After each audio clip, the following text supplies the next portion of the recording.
And we are live. Welcome back to Takes by Fans. We got a great show for you today. As always, we are live every single day at noon Eastern. If you want to watch live, head over to twitch.tv/Takes by Fans.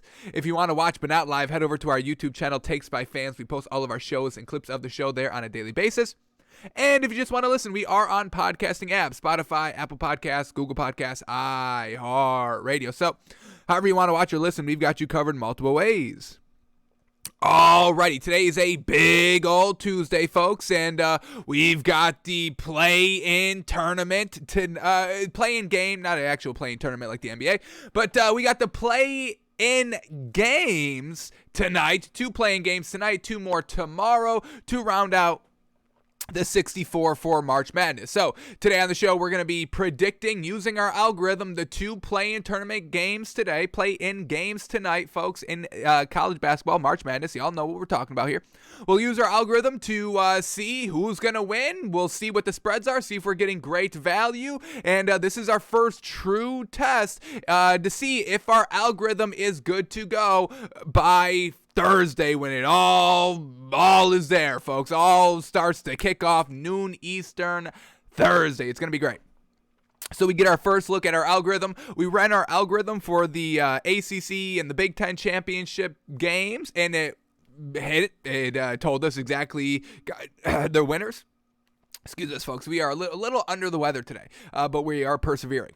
But our algorithm hit on the 2 games that we were able to recreate, the conference championship games. Both hit, told us exactly how it played out, so that's bingo bango, and we're looking to kind of start off our March Madness on the right track tonight. So we'll use our algorithm, predicted 2 playing games today, break down the NBA from last night, and folks, we got to talk about free agency. I mean, man, oh man, NFL free agency, folks. It has been going wild. It's been going crazy. Way more disrespect than I thought, folks, and there's a couple of things that I do want to talk about, so we'll talk all that through today. We will officially fill out and use our algorithm for every single game tomorrow on the show. We will go big time into filling out our bracket, using our algorithm of choosing the winner and seeing who we come up with winning March Madness based on our algorithm, folks. We're going algorithm heavy, folks, and we are unapologetic about it. Algorithm. Can't get enough of it. So we'll do that tomorrow on the show when we have a little bit more time. But let's put 10 minutes on the clock. Let's start in the NBA, and then we will shift gears to the NFL news, and then we will shift gears again to March Madness tonight, folks. So that's what we've got on the show. Let's get 10 minutes on the clock here and start this puppy, shall we? Here we go. That's the calculator app. That does not help us. All right, here we go. 10 minutes on the clock here. Next 10 minutes, uninterrupted basketball talk of what just happened yesterday in the NBA. Here we go. 10 minutes on the clock, and the 10 minutes start right now. Alrighty, a handful of games on in the NBA last night, and we were loving the value, folks. We had 3 games that we were stunned by the value. Let's see how it played out. But here we go. First game up. Here we got the Clippers at the Cavs, and the Cavs getting it done with just Darius Garland out there by himself, and the Cavs get a nice 9-point win in overtime, winning 120-111. And man, oh man, this Cavs team has just kept surprising us all season long. You lose your number 1. I mean, Colin Sexton literally could be their number 1 or number 2 option. So you lose that right off the rip. And now we don't have our big Jared Allen anymore, and Darius Garland is still putting the team not single-handedly on his back, but to be the facilitator and the scoring option, and just everything is kind of dwindling here by this Cavs team because of injuries, but they're still able to overcome it and win. This Cavs team is truly legit, folks, truly legit, and we have to give them way more credit than what we all have been giving them. So I'm glad that we're going to be doing a little bit of a retweak on Friday of our power rankings, because I think we may be able to squeeze in the Cavs. That's what we truly need to be doing right now, because this is a really great team. And last night, once again, no Jared Allen, Evan Mobley at the 5, the rookie stepping it up at the 5, 30.6 rebounds. Yeah, we like Jared Allen, and I don't want this to come across as a knock. But Jared Allen doesn't give us 30 points. Jared Allen gives us a nice 15, a nice 20 here and there, but he doesn't go for a 30. The fact that Evan Mobley, the rookie right here, is just filling in seamlessly at the 5. He's been playing the 4 the entire year, so he switches over to the 5 with no Jared Allen, and this man has been all immaculate, folks, every single game without Jared Allen. So once again, this Cavs team, we cannot gush over them enough. Then we had Darius Garland, 24 points, 13 assists. Yeah. Isaac Okoro, 20 points. Lauri Markkanen, 17 points. Kevin Love off the bench, 13 points, 9 rebounds in 17 minutes. Karis LeVert, good to go last night, coming off the bench, 11 points, 7 rebounds in 25 minutes. Yeah, I'll take that as well. So this Cavs team, folks, man, oh man, legit, real deal, and they got it done last night. Once again, a little shorthanded. And then for the Clippers, once again, they haven't been as good as they have been in the beginning of the season. Even kind of that first stretch, maybe kind of 2-3 weeks of no Paul George, they were still getting it done. But this is not the team anymore, folks. Truly, I think we can start writing off this Clippers team as we, kind of start to wrap up the regular season. We got about 15-ish games left for most of these teams out here. So this Clippers team, I don't see them truly kind of turning it around. We'll see if Paul George and Kawhi Leonard come back. What do we got with this Clippers team in the current standings? Let's get this up here. Clippers so far at the 8th seed. So it does seem like they are going to at least be in the play-in tournament, and we'll see if they're able to do anything in that, and after that, if they win it. But Clippers last night, we had Zubac leading scorer, 24 points, 14 rebounds. No Reggie Jackson last night, so Terrence Mann fills in at the 1, 18 points, 10 rebounds, 4 assists. Once again, it's good, but I mean, this just speaks so much highly to this Cavs team. Evan Mobley and Darius Garland. I mean, Evan Mobley getting it done, folks. Truly fantastic. Terrence Mann just can't even fill in at the 1 for like one game and get a win. So cannot gush enough over this Cavs team. Give them your respect. I think they deserve it. Cavs get the win last night, 120-111. All right, next game up here is the Blazers at the Hawks, folks. And man, oh man, once again, we still don't know if this Hawks team is good. Yes, they get the win, but it was close against the Blazers team that has absolutely nobody, folks. Nobody. Anthony Simons was not playing last night, and the Blazers had the lead going into halftime, a big lead. And the Hawks overtook that lead in the second half and, kind of controlled the game all throughout the second half, but they didn't cover the spread, and they only won by 9 points last night, folks. I think the spread was at 14-ish. So the Hawks get the win, don't cover the spread. They win 122-113. Once again, truly reliant on Trae Young. He went for 46 points, 12 assists, and 6 rebounds. I mean, we know that this Hawks team is truly reliant, but once again, I mean, all year long, we have seen this Hawks team not be as good as they were last season. And when they get to the Eastern Conference Finals last season, this is not where you want to be for this Hawks team. Truly disappointing. Maybe not even getting into the playoffs. How crazy is that this Hawks team may not even get into the playoffs here? They're currently at the 9th seed in the Eastern Conference, so they are in the play-in tournament. Still kind of able to get knocked out of the play-in tournament, but we'll see if they're able to win the play-in tournament. I don't even know if I even like them to win a game in the play-in tournament, but we'll see.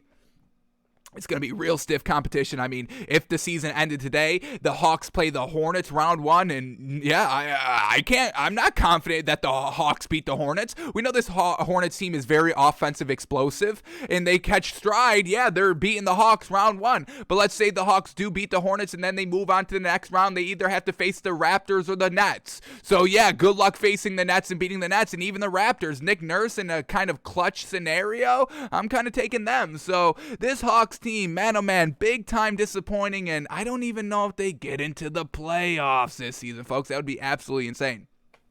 So Trae Young did his thing last night. Clint Capella still letting us down. He had 8 points. He did have 16 rebounds. We'll give him that. But, man, oh, man, we need some offensive points besides Trae Young out here. Bogdanovic still coming off the bench. Didn't shoot well last night. 1 of 8 from the 3, 4, 9 points.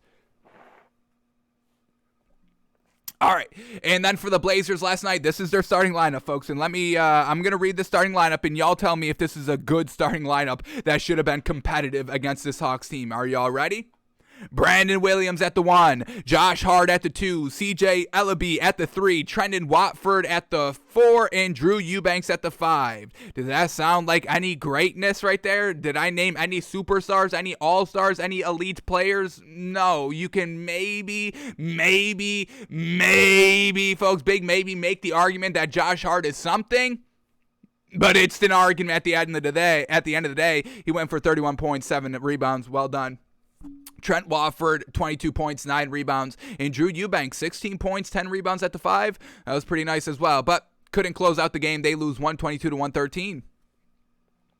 All right, next game up here, we got the Nuggets and the 76ers, and man, oh man, this 76ers team, what the hell is going on? Losing against the better teams in the league consistently, this is not what we want to be seeing from the 76ers team at the current moment. They're going to have to get it figured out, and once again, the narrative surrounding James Harden and Joel Embiid, I don't like to feed into those narratives, I truly don't, but I mean, we really can't disagree with what we are seeing and potentially going to see in the playoffs of James Harden falling off a cliff and Embiid with Joel fatigue and all that. So 76ers lose against the Nuggets last night. Potential MVP matchup between Jokic and Embiid, and Jokic gets the better of them by 4 and wins 114-110. So truly starting to get nervous on the 76ers team. And once again, I mean, I think we may have gotten it wrong. It seems like every single day, every single game, it truly is looking like the Nets did win the trade. So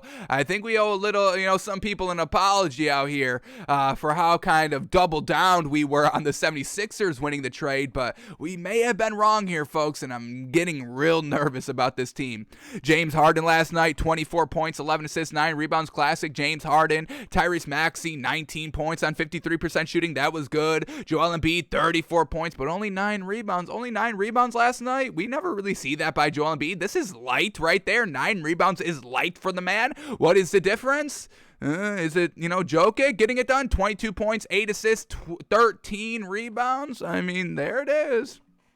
So, Bones Highland also gets it done. And once again, don't disrespect Bones Highland, folks. We know this man is on the come up. Bones Highland, Bryn Forbes coming off the bench has been fantastic for this Nuggets team. And last night was no different for Bones Highland. 21 points, 4 rebounds. Absolutely fantastic. Bryn Forbes let us down a little bit. He only took 5 shots, had 5 points, but still a plus 10 and 12 minutes on the floor. So we will absolutely take that.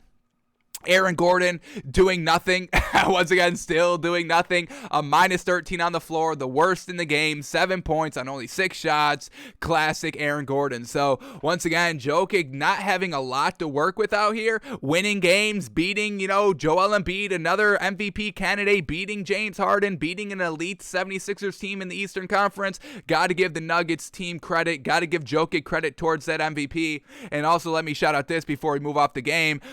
Big time disappointed in Georges Niang last night. This man looked absolutely atrocious last night. Minus 19 on the floor for the 76ers, worst on the team. And the man shot 16% for only 8 points. And the if you see any highlights from this game, I'm sure you see at the very end where Georges Niang attempted a game-tying 3, and it was the worst shot I've ever saw. And then he gets the ball back and does a nice floater, but that's too strong, and that doesn't go either. So Georges Niang made a little bit of a clown of himself last night, and I have not gotten over it since then. So Georges Niang letting us down. This entire 76ers team letting us down. Do we have to look at coaching? Once again, coaching. Why is this team struggling? They've got too much talent to not win these games a little convincingly. So 76ers, folks, we're starting to get concerned. Nuggets get the win by 4, winning 114-110. All right, that is all our 10 minutes, and what did we get through? 3 games? What the hell? Jeez Louise. All right, let's try to crank it up a little bit for the rest of these games up here. Next game up, we got the Hornets at the Thunder. Hornets take care of business, winning 134-116. But once again, Shai Gilgeous-Alexander by himself out there. I mean, what do we got? An 18-point loss? Yes, this is bad, but it's still a little impressive that it's still a little decently competitive. I know 18 points is a blowout, folks. Don't get me wrong. Absolutely. But I mean, still putting up 116 points, losing by less than 20. I think I count that as a little of accomplishment by Shai Gilgeous-Alexander out here. And once again, 32 points, 5 assists, 8 rebounds. He truly tries to get it done himself. There's just nothing else good on this Thunder team. And then for the Hornets last night, LaMelo Ball, 21 points, 7 assists. Terry Rozier, 30 points, 6 rebounds. Mason Plumlee, the classic 5 points, 11 rebounds, 8 assists. And then Miles Bridges with the amazing 27 points to help out. Bench was fantastic. Isaiah Thomas, 12 points, 4 assists.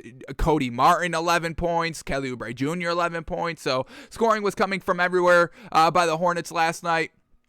And they win this game like we knew they should. This is a team that the Hornets can beat, definitely a Thunder team. But shout out to the Thunder a little bit for keeping it decently competitive. Hornets get the win, though, 134-116. All right, then we get the Timberwolves at the Spurs, and this was one of our fantastic values of the night here, folks. Timberwolves minus 4.5. They win by 10. No problem. Really no sweat. This Timberwolves team was kind of leading the entire game. Got a little close, rubber banding from like 5 to 2 point lead, but they get it done in the clutch in the fourth quarter. We never have to second guess this Timberwolves team. So Timberwolves get it done. Anthony Edwards still, letting us down big time. 5 points on 28% shooting. But once again, why you should be buying the Timberwolves more. Yes, the Anthony Edwards floundering is alarming, but everybody else stepping it up. This is why we like the Timberwolves. But let's shout out Karl Anthony Towns first, because man, oh man, the NBA record high for the season in points last night by Karl Anthony Towns. 60 points on 61% shooting, 7 of 11 from 3. He won the 3-point contest, folks. We saw that, and the man has been stunting ever since. 7-11 from 3, 60 points, 17 rebounds. Oh my goodness, manic. Absolutely manic. D'Angelo Russell still able to get 19.6 assists. Patrick Beverley, who we never see score the ball like this, on a Karl Anthony Towns 60-point career high night. We get Patrick Beverley adding 20 points to the pot. I mean, this is just absolutely fantastic. Jalen Noel coming off the bench, 15.6 rebounds. Teron Prince coming off the bench, 13 points, 4 assists, 4 rebounds. It's just absolutely immaculate. We're loving this Timberwolves team. They're digging down deep in the back end stretch of the regular season, looking to secure a playoff spot. They don't want to play in the play-in tournament, and man, oh man, we got to give this Timberwolves team credit for truly turning the corner. This is a team that needs to be on your radar. Shout out to them. And then for the Spurs, just not able to put it all together. DeJounte Murray had a fantastic game, 30 points, 12 assists. Keldon Johnson had a great game as well, 34 points, 8 rebounds. But man, oh man, that does not stack up to the 60-point night that Karl Anthony Towns had. Timberwolves get the win. They cover the spread. Bingo, bango, great value. They get the win, 149-139.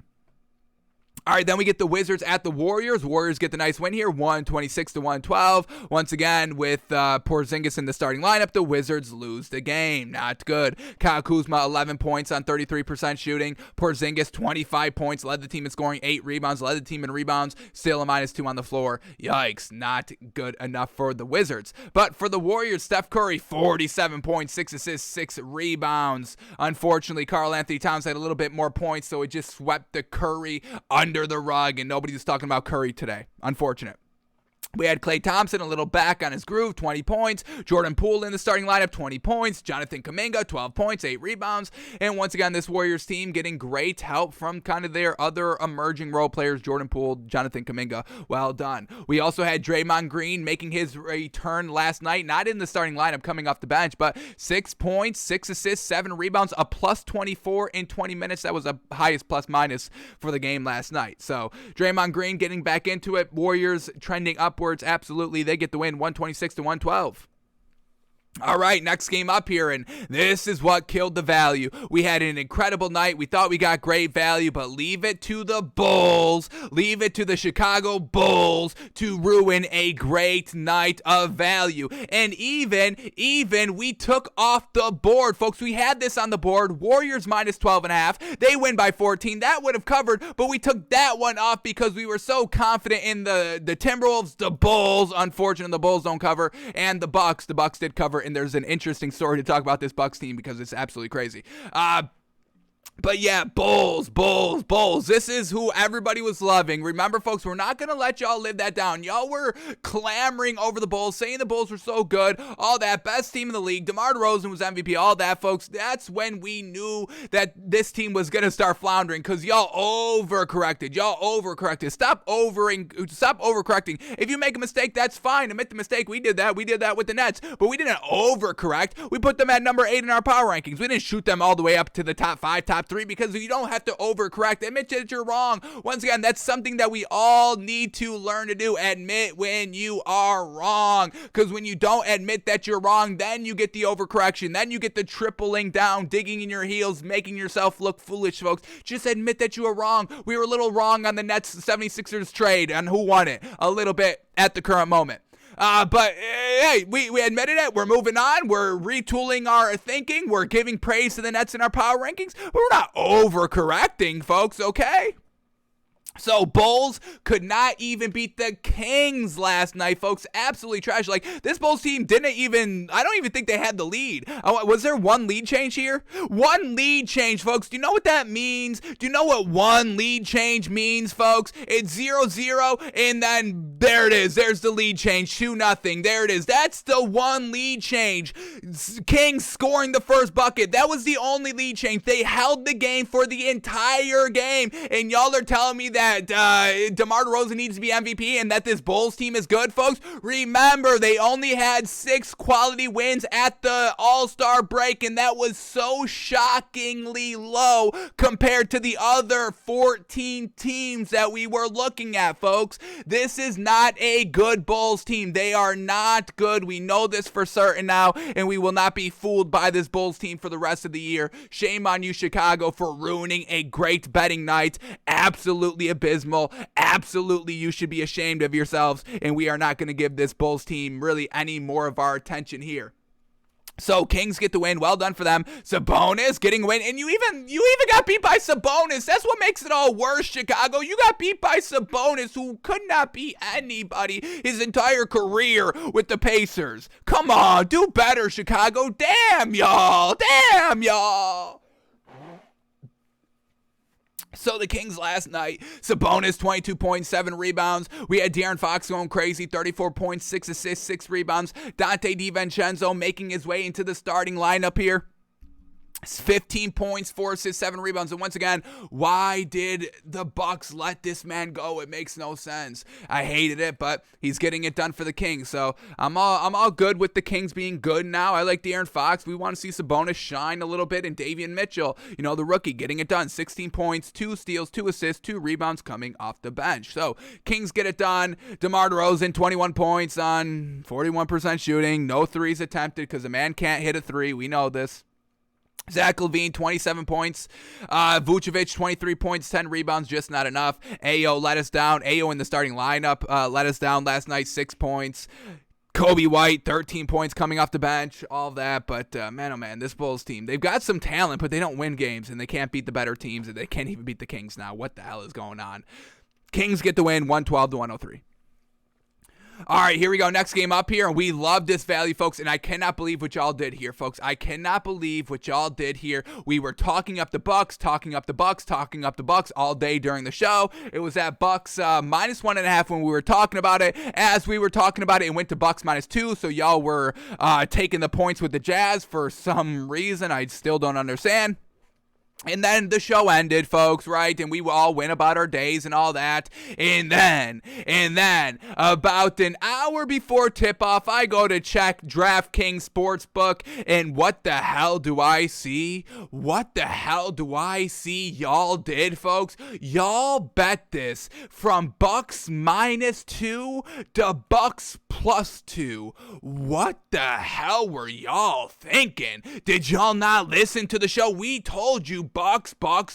Yes, we love this. We know the Jazz are frauds. We just dropped them from number 1 to number 9, 10 in our power rankings. This is a fraudulent Jazz team. We know this. And what happened last night? The Bucks win by 6. They cover the -2. They cover the -1.5, and obviously they cover the +2 there. So however you locked it in last night, you won, baby, because the Bucks are legit and the Jazz are frauds, okay? Man, I couldn't believe it. Bucks +2. It was so great, folks. I double betted this game. I took it at Bucks -2 after the show, and then a little bit later, I saw y'all get it up to Bucks +2, and I couldn't miss out on that value. What are you, crazy? If you're gonna throw value at me, folks, I'm going to eat up that value. I will eat up that value. I will eat up that value like pigs at the slop trough. The pigs, I mean, they look forward to that fresh trough every single day. That's all they can really kind of live for and look forward to. That's what I do when I see great value. I will eat and I will sit at that trough till that value is depleted. Since I've eaten up all the value, there's no value left. I leave the trough and just wait till the next day for the trough to get refilled with great value, and then I'm back at it. I'm eating up the slop. I love the slop. I live in the slop. I'm slopping it up over here, folks. I will slop up the value and not be sorry, not be ashamed. You will see me standing at the trough every single morning. I'll be the first piggy at the trough. I know the value is coming, folks. We just have to wait for it to come. In Bucks +2, folks. Man, oh man, what value. So Bucks get the win 117-111 over the Jazz last night. Giannis, 30 points, 15 rebounds. Chris Middleton, 23 points on 43% shooting. Absolutely fantastic. Bobby Portis still in the starting lineup. 7.6 rebounds. Having Brook Lopez coming off the bench. He only played 14 minutes last night. 6 points, only one rebound. Once again, let's not panic. He'll be fine. He'll get right back into the groove. We're not worried about it. And then Drew Holiday getting it done last night as well. Really great game by him. 29 points, 5 steals, 7 assists, and 4 rebounds. Enough to get it done. But once again, the guard play is going to hurt this Bucks team. We know this. I can see it already. We saw it in kind of spurts when the starters went to the bench, and they really had nothing great coming.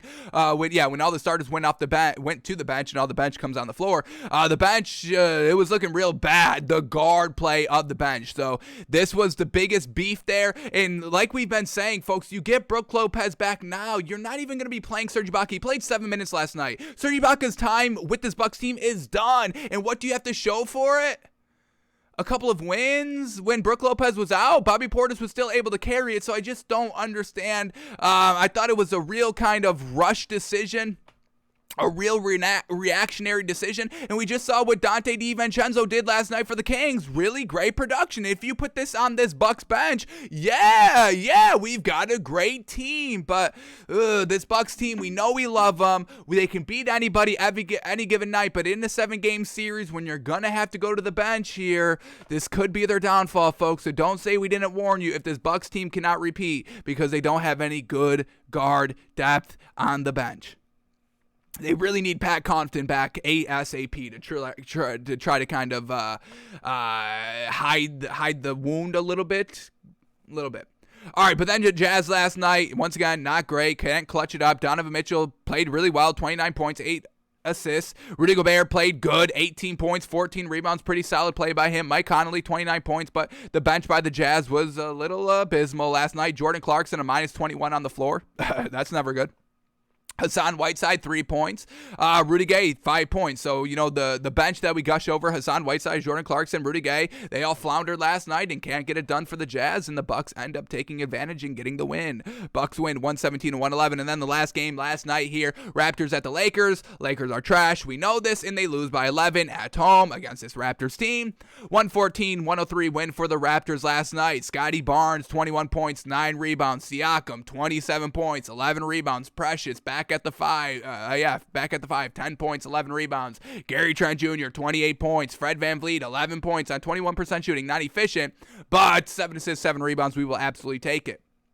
And then for the Lakers last night, LeBron, 30 points, 9 rebounds. And that was it. Second leading scorer was Talen Horton-Tucker off the bench with 20 points. And then Russell Westbrook, 4 points, 4 assists. or 14 points, excuse me. 14 points, 4 assists, 8 rebounds, 1 turnover, a +4 on the floor in 34 minutes. Not able to win. And Malik Monk letting us down 8 points and 8 shots. Why is this man not commanding the ball more? We don't understand. But until he does, the Lakers will keep losing like they are, and they lost last night, 114-103. Alrighty, that was all the NBA from last night to go over. Now let's see if we can redeem ourselves, folks, because I was feeling so confident on those 3 great values. Timberwolves -4.5, they win by 10. Bucks -2, -1.5, +2, doesn't matter, they win by 6. And then the Bulls -3.5, losing by what? What do we got there, like 10-ish? Just, oh my God, 9. I mean, it was really pathetic to watch last night, folks. I was right from the get-go, like we said, they won right from the jump. It was just pathetic. This Bulls team is absolutely pathetic, folks. All right, so let's see if we can make up for a little bit. Gotta get redeemed, because that was just it was a little brutal last night. We'll just put it like that, a little brutal last night. All right. But here we go. What do we got on tap tonight, folks? Only 4 games on, so not too much value to kind of pick through. So hopefully it hits us in the face and we're feeling confident about it. But let's see what we've got on tap tonight. First game up is the Nets at the Magic. Nets -10, Magic +10. Nets on the road, so we get Kyrie and Kevin Durant. Ben Simmons still not making his debut. Wake up, Ben. You must get acclimated before the playoffs start. There's going to be no wiggle room in the playoffs, because so far you're in the play-in tournament. So there's going to be no wiggle room right from the get-go. Ben Simmons, get your butt on the floor, especially against this Magic team. I mean, go and eat against this Magic team. This is the team to do it against. Damn you!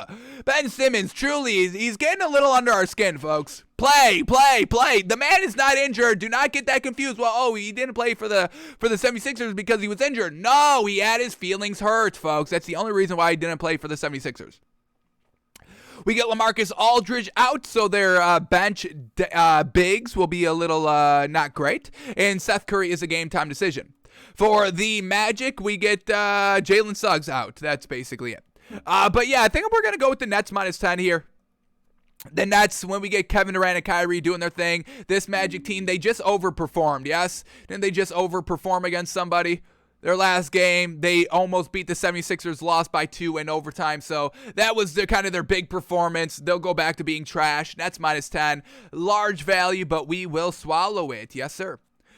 All right, that one... Excuse us. Once again, a little under the weather, folks. Little bit. A little bit. All right, here we go. Next game up here. Grizzlies at the Pacers. Grizzlies -7. Pacers +7. All right, we love this Pacers team very, very much. They're getting it done. They're competitive. So 7 here seems like good value. Let's see who's in and out. Ooh, Ja Morant is a game-time decision. Ooh, I don't like the Grizzlies without Ja Morant. He's their facilitator, and I don't know if anybody can truly step up and fill that role if Ja Morant is out. For the Pacers, we get Malcolm Brogdon, a game-time decision, and Goga Bitadze, also a game-time decision here. But, I like this Pacers team. They're at home. Are they still kind of eligible to try to get into a play-in tournament here? What do we got? Pacers, where art thou? Where art thou? Pacers, right here, 13th seed. Yeah, I mean, they're like 11 games back. It's still possible, but it's probably not going to happen here. But the Pacers, they've been keeping games close here. Even when they're getting down big bad and the season's basically over for them, they don't throw in the towel. I mean, we saw it against that Hawks game, the last game that they played. It was like Pacers +12.5, great value, and they were kind of getting blown up by like 20 plus, like midway in the game, but they fought, they stayed in it, and ended up only losing by 3. So I think I'm taking the 7 here with the Pacers. We know the Grizzlies are great, but there is one thing that we have been noticing. Haven't really been the greatest at closing out games, so kind of need to shore that up a little bit, and Grizzlies on the road kind of exacerbates that. So we're going to kind of take a little bit of a risk here. Let's bet on this Pacers team, getting 7 points. I think that's enough here. Grizzlies probably win 3 or 4, 5 maybe, but I think 7's going to be just a little too much here for them to cover, and we'll take the +7 with the Pacers. All right, then we get the Pistons at the Heat. Pistons plus 13, Heat minus 13, and another team that we love here, the Pistons, and they're getting points. But this is not good. Cade Cunningham is a game-time decision with an illness. Oh, maybe we got the same illness. I could not play basketball right now. I would not be able to be efficient in my health to play a full NBA game. I didn't even think I was going to make it through the entire show here, folks. And, let's knock on wood because we still got about another half hour to go. So, yeah, I'm a little drained right now, folks. So if Cade Cunningham is feeling like I'm feeling, he's not going to be performing well tonight. And he's truly the main engine on this Pistons team. It's not Jeremy Grant anymore. This is Cade Cunningham's team. So until he is 100% good to go, let's quickly take a look at NBA Fantasy Labs, because if Cade Cunningham is good to go, yeah, I'll take the plus 13, absolutely. We get CJ McCollum good to go here today. Cade Cunningham is questionable Tuesday. So game time decision an hour ago, questionable. So just can't really buy into that. But stay glued to our Twitter at Takes by Fans, because we may tweet out we will take the Pistons plus the 13. We just need confirmation that Cade Cunningham is playing, and they are facing the Heat, and we know the Heat are good, but once again, like the Grizzlies, this Heat team also has issues closing out games, not the Bucks, and that's why the Bucks are really kind of big, and why they may be able to overcome their lackluster guard depth, because this Bucks team closes out games better than anybody, and we literally saw that last night against the Jazz, because that game was going back and forth. That was not the Bucks dominating from, start to finish. The Jazz had a couple of leads here, but the Bucks close out in the fourth quarter. That makes them so great.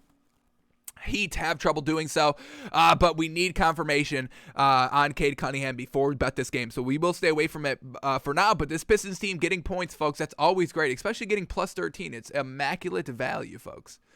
All right, and then the last game of the night here, Suns at the Pelicans. Suns minus 4.5, Pelicans plus 4.5 here. All right, is CJ McCollum all good to go? We just read that, so hopefully, yes.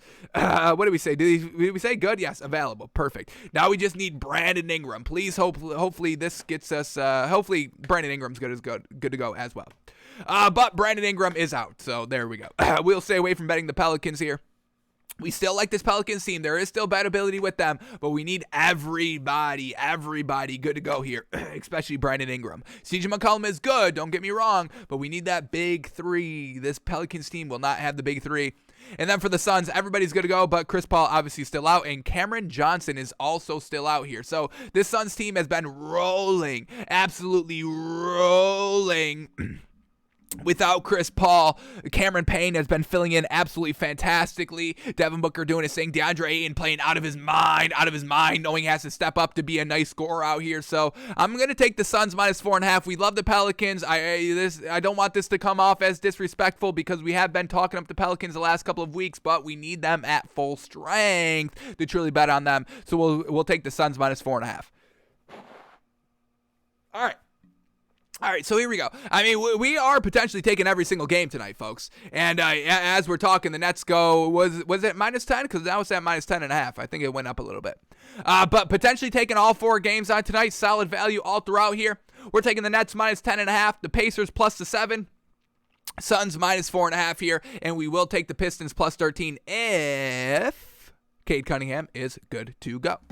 All right, so ready to redeem ourselves a little bit here in the NBA. We still hit 2 of 3, which is still good. 60% is good, but, the Bulls truly stuck it to us, folks. We were talking up yesterday big time, and I've got no problem talking it up like that, because that's how it should be talked up. The Bulls should have won that game. They're just so trash now. We understand. We knew they were trash against the good teams, but we thought they could still get it done against the bad teams, but they still couldn't. So, man, oh man, the Bulls, folks, it's just, it's abysmal. It's disgraceful, abysmal. It's hard to watch. It's everything, folks. So, but looking to hit that 100%. Obviously, there's nothing better than 100%, and that's what we strive for. So we're looking to do that tonight. One last time here. Nets minus 10.5, Pacers plus the 7, and the Suns minus 4.5.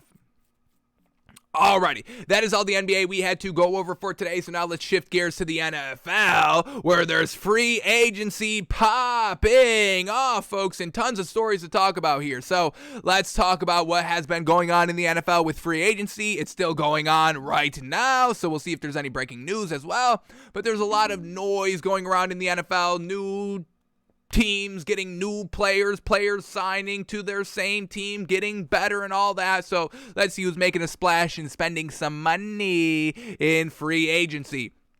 And the first story I want to talk about here is Aaron Rodgers. He finally got the deal out there. We knew there was a deal done or gonna get done by Aaron Rodgers, confirming that. We just didn't know what the deal entailed, and now we have the deal and the money and the numbers. And Aaron Rodgers, folks, may have kind of got caught in a little bit of a lie here. Let me bring this up. Before we talk these numbers, I forgot to bring this up before the show. I had it on my phone. Gotta see if I can bring it up here and find the right website. Let me see. This should bring us to it. Let me see. Nope. I want to do this. Highest, oh yeah, let me do this. Here we go. This will get it to us, folks. This keyword right here. Here we go. Highest contracts.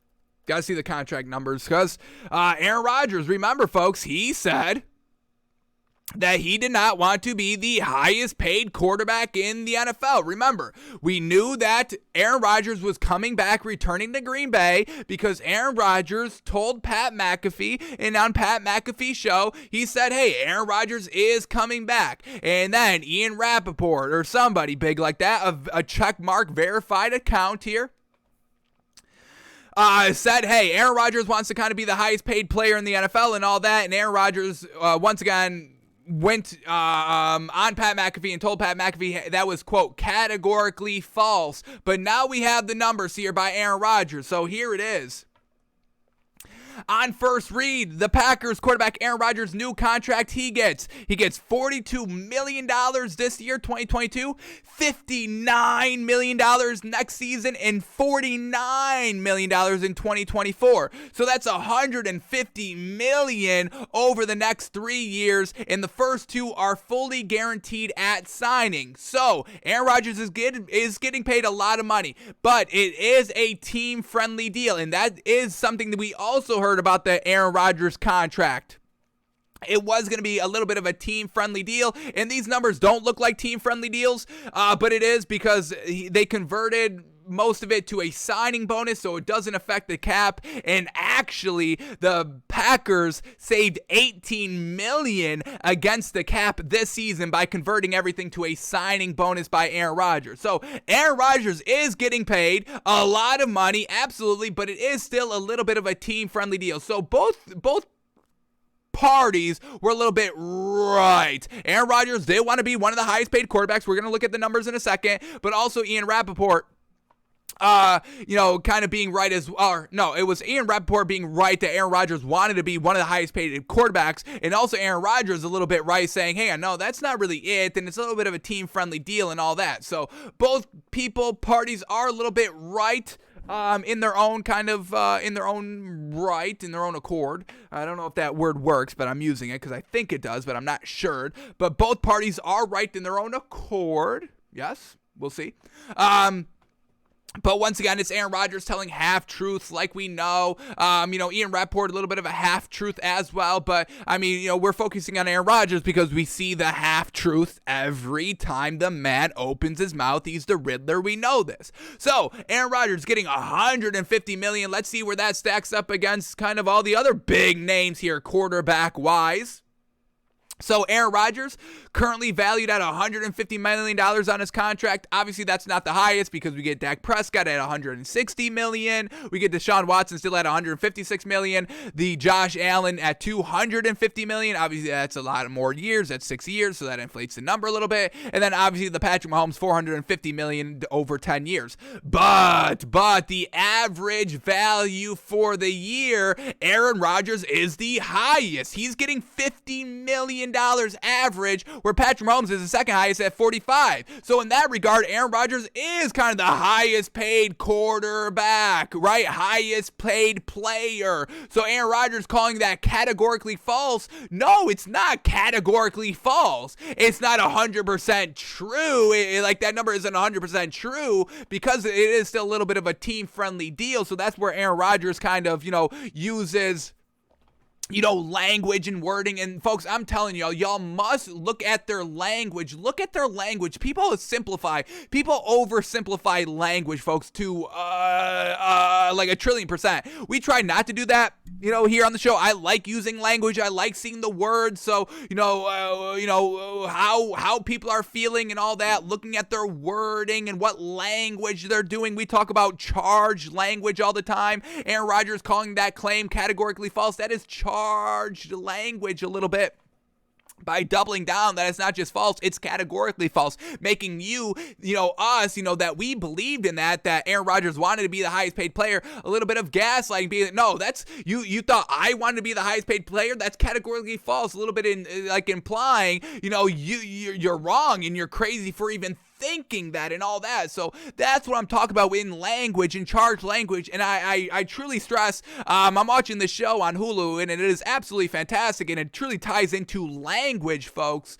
There's no denying the language, and it's so crazy because I preached it and I literally watched this episode last night. I'm like, that's what I'm talking about. Like literally, like how do people not see this? Like that's what I'm trying to show you. Language is so important. Do not oversimplify language, folks. But watch Dope Sick on Hulu, folks. Dope Sick. It is absolutely fantastic about the Oxycontin and Purdue Pharma. It's crazy. It's absolutely crazy. But I mean, the big wigs over there at Purdue Pharma trying to kind of, mask their drug as effective when everybody knew it wasn't. It was causing the opioid crisis.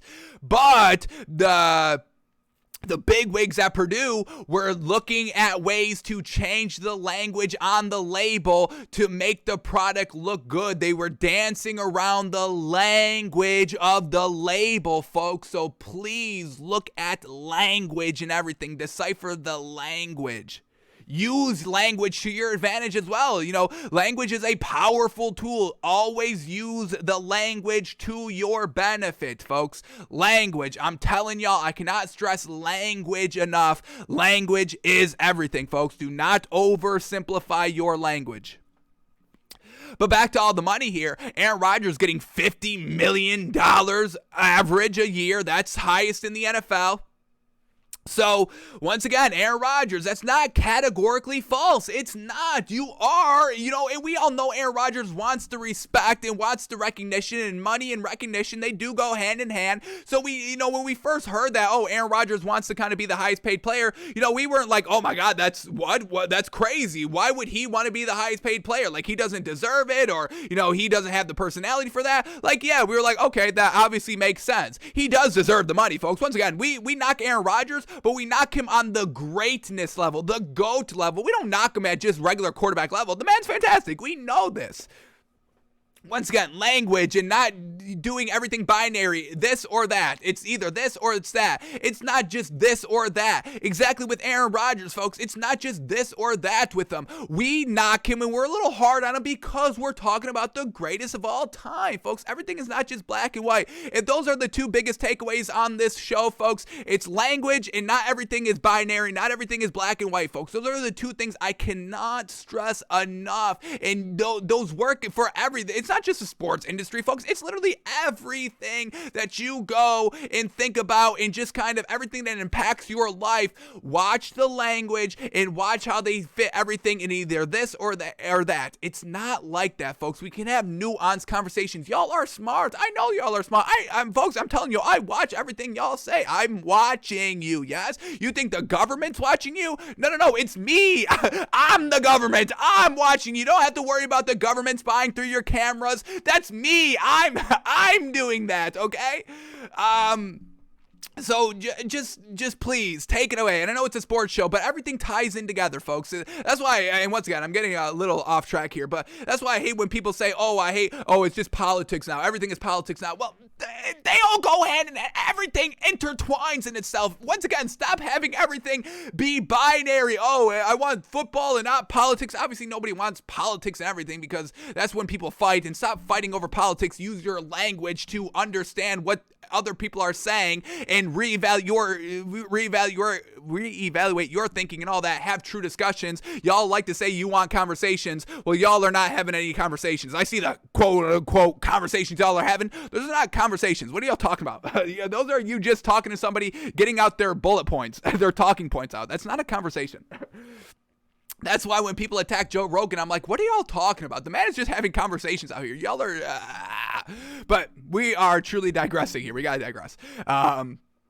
But either way, Aaron Rodgers, big old contract here, $150 million guaranteed, although they do save $18 million against the cap this season, so that's pretty good as well. But once again, it's not categorically false, Aaron Rodgers. So what is the next there was two categorically false, folks. Two people said this, categorically false. The first was Aaron Rodgers, proved not to be categorically false. A little bit of a half-truth, but still not categorically false. And with the NFL, also saying categorically false that they paid Brian Flores or attempted to pay Stephen Russ attempted to pay Brian Flores $100,000 for every single loss. The NFL said that was categorically unfalse or categorically untrue, categorically false.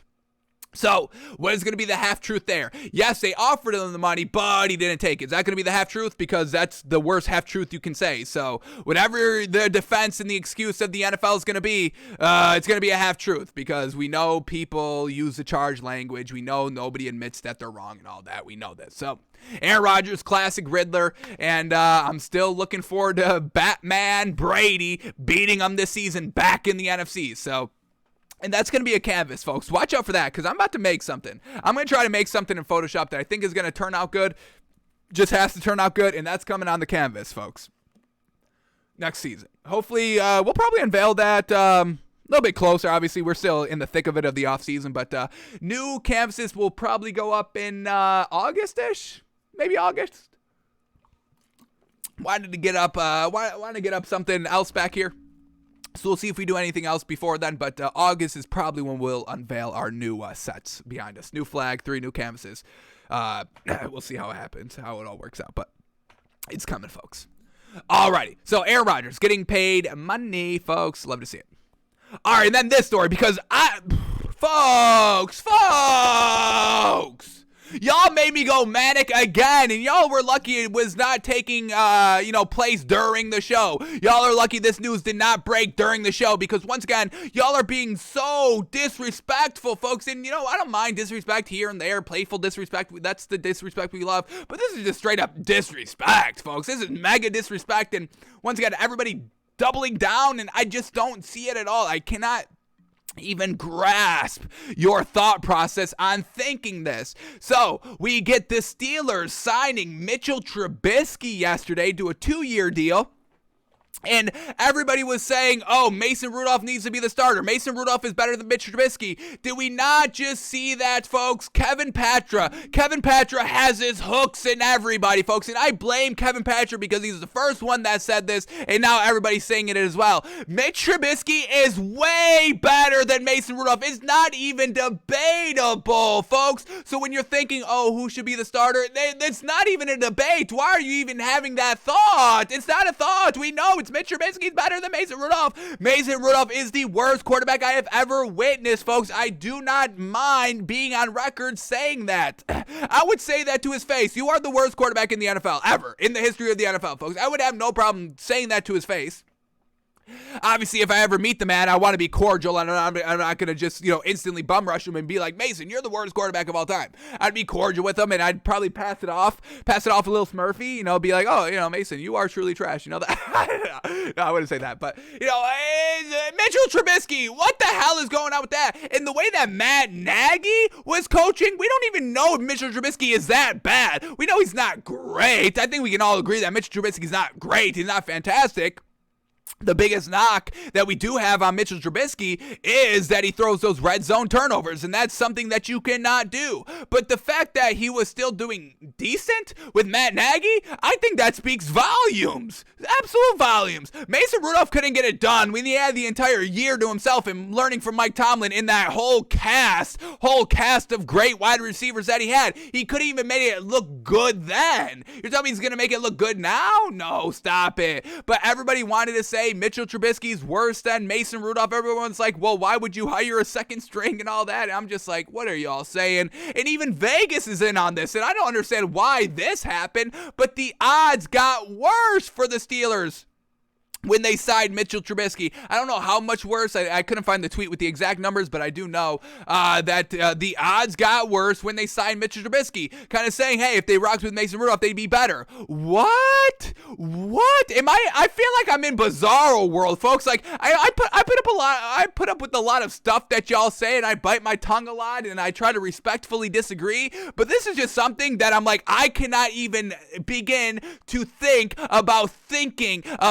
saying that Mason Rudolph is better than Mitchell Trubisky. I don't even know what is one thing Mason Rudolph's better at. Give me one thing. One little thing. It could be even something not on the field. You find me one thing. That's your challenge. That's a challenge for y'all. Y'all tell me one thing Mason Rudolph is better than Mitchell Trubisky at. Please show me one thing, because I can't even think of one thing. Football or not even football related. Mitchell Trubisky's better looking right off the rip. So what are we talking about here? I just couldn't believe what I was seeing and hearing all day yesterday. I'm like, what are y'all saying? That Mason Rudolph is better than Mitchell Trubisky? That you would rather have Mason Rudolph be the starter for your team instead of Mitch Trubisky, who was an actual starter and actually won a game and actually got into the playoffs? Folks. So it got me re-hot again here. I did the same take that I did to myself because nobody was listening at the time. But it's just absolutely absurd, folks. It's truly just absolutely absurd. Stop that. It's nonsense. It's nonsense, and I won't be a part of it, folks. Now I really want Mitch Trubisky to be the starter for the Steelers for the entire year and get into the playoffs and look good, because I'm not going to let y'all live that down. Trust me, I told y'all earlier in the show, I'm watching you. It's not the government, it's me. And I'm not letting y'all get off the hook of still calling Mason Rudolph better than Mitchell Trubisky. So y'all are not getting on the hook. If you ever said Mason Rudolph is better than Mitchell Trubisky, you are on a list here, and I will never let you live that down. So that's really all there is to it. So, Mitchell Trubisky with the Steelers, fantastic. And then he says this right here. This is by Mitchell Trubisky. He says, quote, I am beyond excited and blessed for the opportunity to be a part of this Pittsburgh Steelers organization. I have tremendous respect for the Rooney family and Coach Tomlin. They have built one of the best rosters in football, and I can't wait to contribute and help this team continue their success.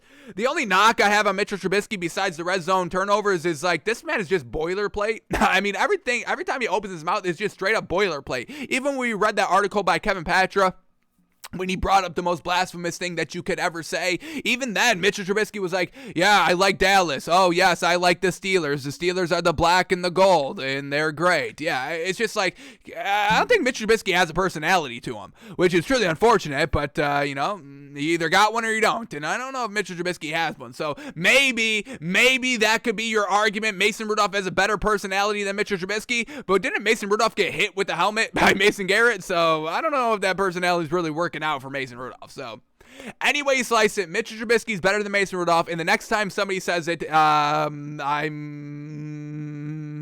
may commit a crime. I'll put it lightly. I'm not going to try to implicate myself, but if you come up to me and say Mason Rudolph is better than Mitchell Trubisky, you may go missing. And the police may be sniffing around the Takes by Fans studios. That's all I'll say, folks, okay? So, Please stop with the disrespect. And it's not even, it's worse than disrespect, folks. And I don't even know what's worse than disrespect, but that's what that is. Mason Rudolph is the worst thing.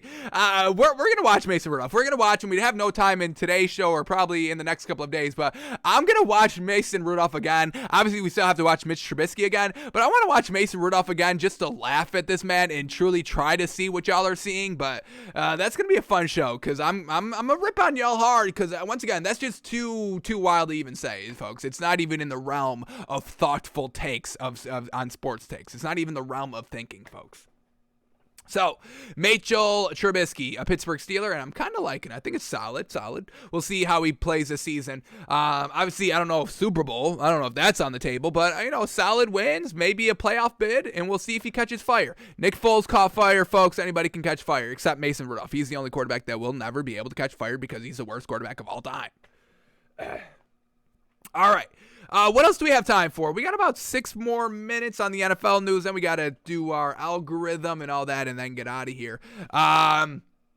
But let's quickly run through what has been going on here in free agency. So let's start at the quarterback position. Teddy Bridgewater signing with the Dolphins as a backup. 1 year, $6.5 million. That can turn into $10 million, I believe, with incentives. But yeah, I think that's a great backup here for the Dolphins. Obviously, Teddy Bridgewater is not going to be the starter. Let's nip that in the bud, folks. Mike McDaniel's all in on Tua and all that. But yeah, Teddy Bridgewater, always a solid backup like that. He can always come in and give you the opportunity to win a game, all of that. So a really good pick up here on the cheap. Nice backup depth. Everybody's got to have a backup quarterback, absolutely. And Teddy Bridgewater, I would say, is one of the better ones that you could get. All right, we talked about Mitchell Trubisky signing with the Steelers, Colt McCoy re-signing with the Cardinals, Brian Hoyer re-signing with the Patriots, Chase Daniel re-signing with the Chargers, and Chris Streveler re-signing with the Dolphins. So, that's the third string that will never see any playing time. And we get Tim Boyle re-signing with the Lions. So no real big quarterback news besides Riddler Rodgers and the Teddy Bridgewater. Still looking at Marcus Mariota. Really want to see him get off of the Raiders so he has a chance to potentially be the starter somewhere. Really interested in how Marcus Mariota is looking now. Few years removed from being a starter and all that. I think the man can get it done. So watch for Marcus Mariota and where he goes. All right, running back wise, we get James Conner re-signing with the Cardinals, but Chase Edmonds leaving the Cardinals and signing with the Dolphins on a 2-year, $12.6 million deal. So Dolphins getting another running back. Chase Edmonds is good, and we love the kind of dual threat running back by committee that the Cardinals had last season with James Conner and Chase Edmonds.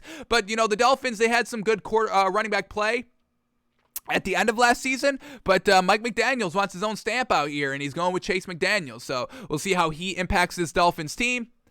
We get J.D. McKissick signing with the Buffalo Bills, and he's very, very good, but is he going to be, the guy here? Is he going to be better than Singletary and all that? Because really, that's all the Bills are missing, an elite running back. We like J.D. McKissick, not calling him elite, but we'll see if he's able to just be good enough to really just fit in with, what the Bills are missing, and that is the running back. We have Tevin Coleman re-signing with the Jets and Michael Burton re-signing with the Chiefs. All right, now wide receiver news. Holy moly, here they all are. Davante Adams is franchise tagged by the Green Bay Packers, but he said, hey, I'm not playing under the tag, and we just got Aaron Rodgers get paid all that money. We'll see what happens with that. That's the biggest story to watch, absolutely. Chris Godwin, franchise tag by the Bucks. We get Mike Williams re-signing with the Chargers. Talked about that. Michael Gallup re-signing with the Cowboys. 5 years, $62.5 million. Once again, getting rid of Amari Cooper, Michael Gallup, CeeDee Lamb. That's your new number 1 and 2. We'll see how that works out. I don't trust CeeDee Lamb at the 1. I could trust Michael Gallup at the 2. I don't know if I trust Michael Gallup at the 1, but it's really all going to depend on CeeDee Lamb. We'll see. We get Christian Kirk signing with the Jags. Jags made a ton of moves here, and that's great. I mean, you got the new head coach here. Got to truly kind of erase last season from the memory of Jaguars fans, and the easiest way to do that is to spend money in free agency. The Jaguars fans are all eating it up, folks. I see a lot of them, and yeah, be optimistic. Absolutely some solid pieces here, but everybody that they signed, I mean, these are all tier 2 pieces, so you still need that tier 1. They don't have that, and Trevor Lawrence is going to have to make that next step of elevating tier 2s into higher caliber receivers, and we'll see if he's able to do that. So, Christian Kirk signing with the Lions. We get DJ Chark signing with the Christian Kirk signing with the Jags, DJ Chark signing with the Lions. He was on the Jaguars, and if you had DJ Chark and added all these receivers, yeah, that's fine, because DJ Chark is your number one, but now you just lost your number one. And I don't know if Christian Kirk can be the number one, but they paid him like a number one. They gave that man 4 years, $72 million. Oh, my goodness. All right, then we get Cedric Wilson signing with the Dolphins. So, this Cowboys team that had all these great receivers on their team and a lot of depth at the wide receiver position, they're losing Amari Cooper, losing Cedric Wilson. So now, I'm telling y'all, I do not see any optimism for this Cowboys team. I think they're way worse than what they were last year. And once again, we got the prediction of 3-14. I absolutely hate them losing all these receivers. Dak was not even that great with these great wide receivers. So what is he going to do without these great wide receivers? Probably a lot worse. What do we get with this Cowboys defense that's now exposed because teams have an entire year of tape on them? That's the hardest thing to replicate. Great defenses year in and year out. Once again, Legion of Boom, only like 4 great years. All the players individually were great, but all together, only really 4 years of greatness. Then it breaks up. Dan Quinn has a history of not showing anything more than 1 year. I'm telling y'all, stay away from betting the Cowboys right now, folks. Stop with the futures of betting the Cowboys winning so many games in the playoffs and all that. They're not going to win anything, folks. I'm really big time nervous for this Cowboys team. All right, we get Zay Jones signing with the Jags as well. Once again, tier 2 receiver. Braxton Berrios re-signing with the Jets, and that's fantastic. We love Braxton Berrios. Once again, a little bit of a Deebo Samuel type who can kind of play the wide back position. This is what we wanted. We saw him catch fire the last 3-4 games for the Jets here, and we really think this is kind of the move the offense for the Jets should be making. Zach Wilson, good athlete, big arm. Braxton Berrios, in and out quickly. Use him kind of gadgetly, screen passes, all that, but use the speed to your advantage. Use the athleticism to your advantage here, and I'm glad that Braxton Berrios is back with the Jets on a 2-year, $12 million deal. Allen Lazard, tendered by the Packers. Matthew Slater re-signing with the Patriots, and Preston Williams re-signing with the Dolphins. Quickly here, for the tight ends, we know Mike Gesicki was tagged by the Dolphins, Dalton Schultz tagged by the Cowboys, Zach Ertz re-signing with the Cardinals, 3 years, $31 million. Once again, sending a message to Kyler Murray. Cardinals are paying everybody, coaches, tight ends, except Kyler Murray, because Kyler Murray's, making a little bit of a stink here. We'll see how that works out. We get the Jaguars also signing Evan Ingram, solid tight end, but, hasn't really proved himself over the last couple of years. We get CJ Uzomah leaving the Bengals and signing with the Jets, real interesting there. Jeff Swaim signing with the Titans, and that's kind of all the big news here. There was a corner. Who was the corner? The safety here. Let me see if I can get to this. This will be the last one we talk about, then we move on to March Madness here. But the Chiefs potentially moving off of Tyrann Mathieu, which we believe is an interesting choice. But who got the Chiefs just signed a safety. Here we go, Justin Reed, to a 3-year, $31 million deal. So it's pretty much assuming that they're gonna let Tyrann Mathieu walk here, folks. And once again, folks, I am big time obsessed with Tyrann Mathieu. He's fantastic. Once again, y'all, I didn't have the, Takes by Fans, I didn't have the show around when Tyrann Mathieu was coming in the draft and all that, but, I'm on record on my personal account saying that Tyrann Mathieu is a first-round pick, and, in 2019, I got the tweet right here from my personal account before we started the show. I said, I just want Tyrann Mathieu on the Dolphins. Now I got to wait 3 years for another chance, and this was March 11th of 2019. 3 years are here. They're not re-signing him, so if Tyrann Mathieu goes to the Dolphins, baby, I cannot wait. That'd be fantastic, and that's exactly what I want to see. But Tyrann Mathieu going anywhere, he immediately impacts the team. He's a leader. He's a workhorse. He's a great defender, and he's the heart and soul of any defense here. That's why I'm surprised the Chiefs are letting him go, but they're going to be rocking with Justin Reed instead. So we'll see if that's any upgrade. I don't think so, but we'll see how they play. All right, so that's most of the free agency news that over the last kind of day and a half here. And we'll check breaking news in a moment here. But let's close out the show here. We've got to test our algorithm for March Madness, and we've got 2 play-in games tonight that impact that will impact, the last 4 into the round of 64. So the 2 matchups of the play-in games, we've got Texas A&M versus Texas Southern, and then we also have Indiana versus Wyoming. So let's run these matchups through our algorithm. Let's see who we think's going to win, who the algorithm think is going to win. Let's see if we can make a little bit of money on betting it if the spread is right. And but the biggest thing is making sure that this algorithm is ready to go by by tomorrow when we fill out our entire bracket. So let's go over these play-in games here. Let's go to Texas A&M. We'll do the first one up here first. Tipping off at 6:40 on True TV. Texas A&M at Texas Southern. Well, not at, because they're all on neutral fields, neutral courts. Y'all know what we mean. But let's get this loaded into our algorithm here and see what it spits out and who's going to win this first matchup. So we got Texas Southern versus Texas A&M. Texas A&M, Tennessee, TCU, Texas Southern, Texas Tech, Texas, Vermont. All right, well, what the heck is Texas A&M? Texas A&M, here it is at the very bottom. Okay, but we have a winner here. Alrighty, our algorithm says that Texas A&M is gonna win by 11. That they win 53-42. Wow, oh wow! And this is a little bit of an upset here because Vegas has this line at Texas Southern -3.5. So Texas A&M +3.5, folks. I think that is the play. Algorithm going with an upset on game number 1, folks. I mean, this is the true test. Alrighty, but we're calling the upset Texas A&M over Texas Southern. Alrighty, so Texas A&M +3.5. Take that, bet that tonight, and let's see what you can parlay it with when we load Indiana and Wyoming into our algorithm. So let's get these 2 teams loaded in here, Indiana and Wyoming. Here we go. And we have Indiana winning this one 39-31, lower scoring game here. Defense is going to prevail, but Indiana wins by 8, 39-31, and it's Indiana -4. So we've got an upset, we've got a favorite, both covering the spreads here. Indiana -4. Texas A&M +3.5. Let's see what we can, what do we bet this on? Let's go here.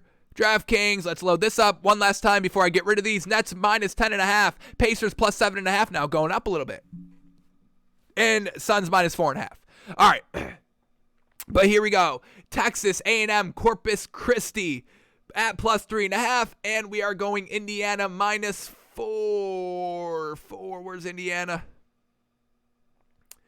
Indiana -4. There it is. All right, so nice 2-teamer right here at +256. You put 100 on it. You're walking away with 356, folks. You win 256, get your 100 back. Roll that $100 into tomorrow's action. Based on our algorithm, folks. Our algorithm does not lie, folks. We've got the preview. Win 2 of 2 on the conference championships. And now our first real look at it. We're taking Texas A&M +3.5 and Indiana -4. Our algorithm knows all, folks. Our algorithm knows all.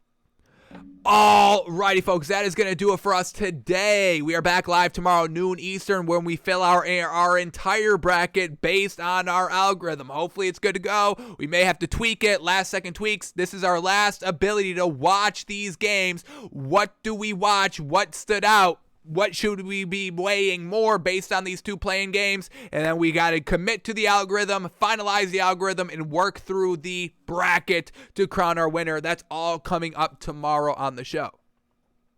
We'll also break down the NBA quickly, bet the NBA quickly, and we will break down any big news that comes out of NFL free agency as we are still chugging along on that front. Okay, Broncos are signing defensive end Randy Gregory to a 5-year, $70 million deal. I mean, the Chargers beefing up their defense, getting Khalil Mack, Randy Gregory to the Broncos. I mean, defense wins championships, and now all these teams have great quarterbacks and great defenses. Man, oh man, next season's going to be interesting. Absolutely. Alrighty. We are going to get out of here, folks. That's going to do it for us today. Bills are signing J.D. McKissick. We did talk about that. Alrighty, Ravens signing Marcus Williams, a nice safety there. Ravens defense being solid like it was last year, but the injuries and injury to Lamar Jackson also hurt them last season as well. Alrighty, folks, we are going to get out of here. Thanks for tuning in. Thanks for watching. Thanks for listening. We're back live tomorrow, noon Eastern, doing it all again, filling out our bracket based on our algorithm, and hopefully the algorithm is good tonight. Alrighty, folks, that's going to do it for us today. Have an absolute great one, and we'll see you back here, noon Eastern, folks. Be here or be square, and don't be square, folks. Who wants to square? You want a square? You want to be a square? Who wants to be a square? Don't show up tomorrow if you want to be a square, but I don't mess with squares, folks, okay? Circles only. All right, folks, we are out of here.